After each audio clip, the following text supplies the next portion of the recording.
Prezados alunos, nós vamos hoje evidenciar uma abordagem sobre a breve retrospectiva da evolução do pensamento econômico. Neste capítulo, vamos comentar sobre os grandes expoentes da vida econômica, desde a antiguidade até o momento atual, evidenciando suas obras, suas observações, suas críticas e demais abordagens alternativas. Inicialmente, vamos apresentar o surgimento da evolução do pensamento econômico a partir da antiguidade.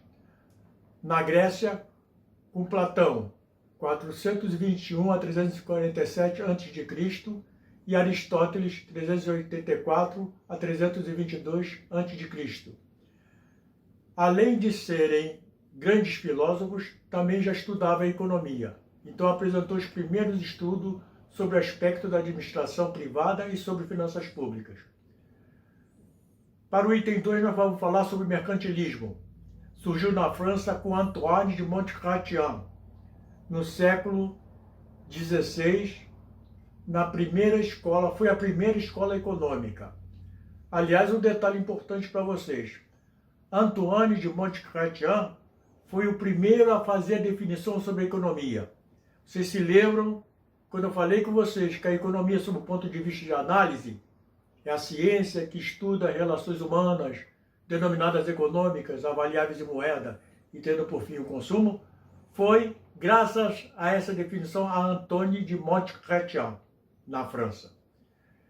Considerava-se também a equipe, os componentes do mercantilismo, que o governo de um país seria mais forte e poderoso quanto maior fosse seu estoque de metais preciosos. O terceiro tópico é a fisiocracia, com também francês François Quesnay, autor da obra Tableau économique, o primeiro a dividir a economia em setores, isto foi no século XVIII. Para os fisiocratas, a riqueza consistia em bens produzidos com a ajuda da natureza, porque fisiocracia significa regras da natureza, tanto em atividades econômicas como a lavoura, tanto como a pesca, tanto com a mineração. Vamos comentar agora sobre os expoentes máximos da economia, que foram os clássicos. São 5 elementos da corrente clássica, sendo o pioneiro Adam Smith, de 1723 a 1790, considerado Adam Smith o precursor da moderna teoria econômica. Era um renomado professor quando publicou sua obra A Riqueza das Nações, em 1776.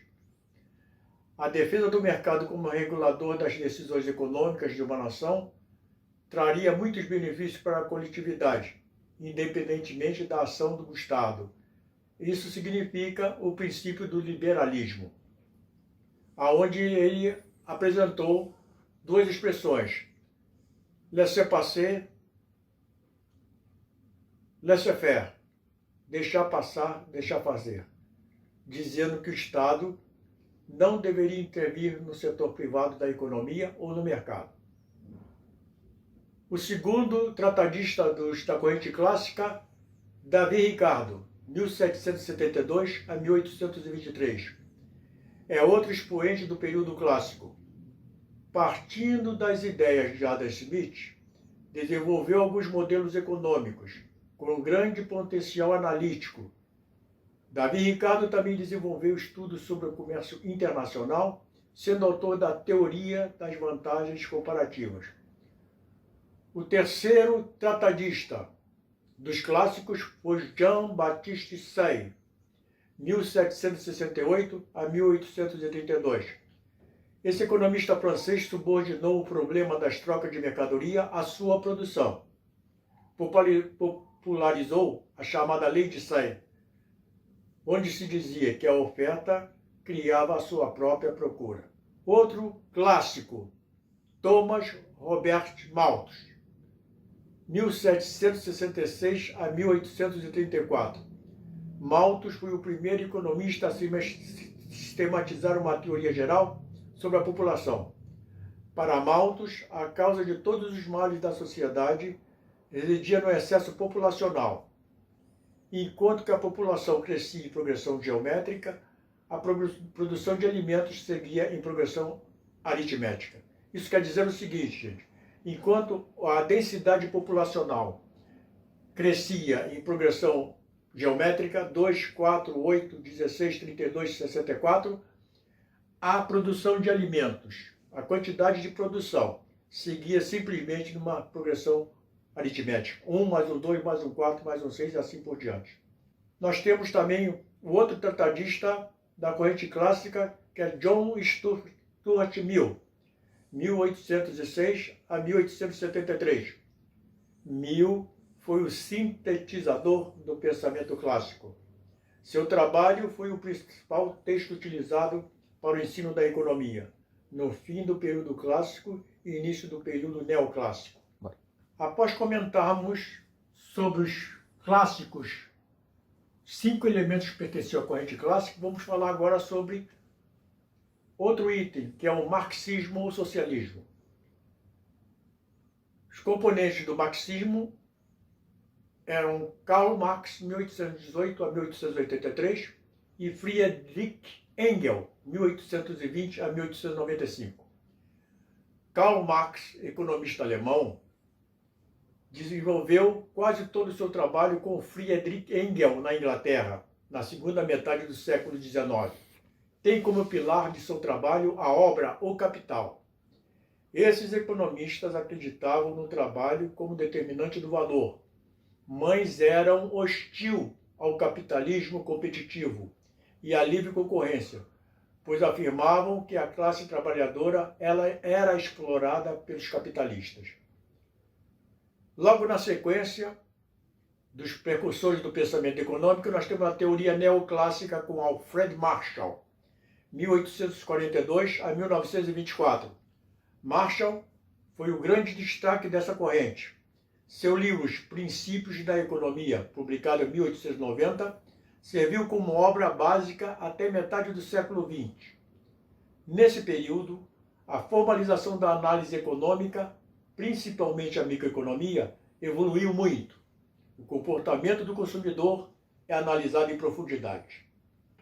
Passemos agora à teoria keynesiana, com John Maynard Keynes, 1883 a 1940. A era keynesiana iniciou-se com a publicação da Teoria Geral do Emprego, dos Juros e da Moeda. Essa obra foi feita em 1936. Para Keynes, numa economia em recessão, não existe forças de autoajustamento, por isso se torna necessária a intervenção do Estado por meio de uma política de gastos públicos. Vamos agora aos pós-keynesianos. A economista John Robinson, 1903 a 1983, e o economista Hyman Minsky, 1919, 1996, eram os dois destaques nessa corrente. Os pós-keynesianos apresentavam pontos de vista divergentes, porém, havia um consenso quanto aos pontos fundamentais da teoria, uma vez que todos eram baseados nos trabalhos de Keynes.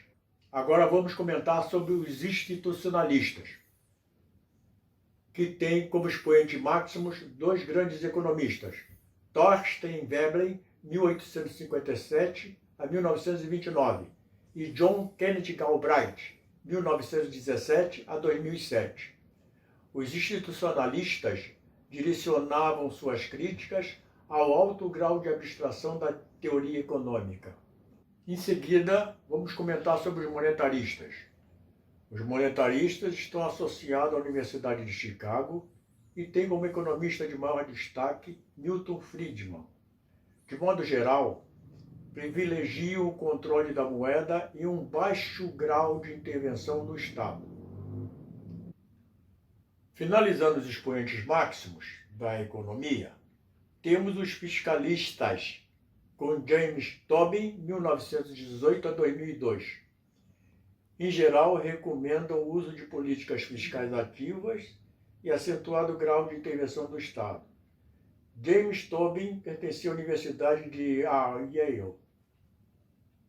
E outro expoente máximo dessa corrente, Paul Anthony Samuelson, da Universidade de Harvard.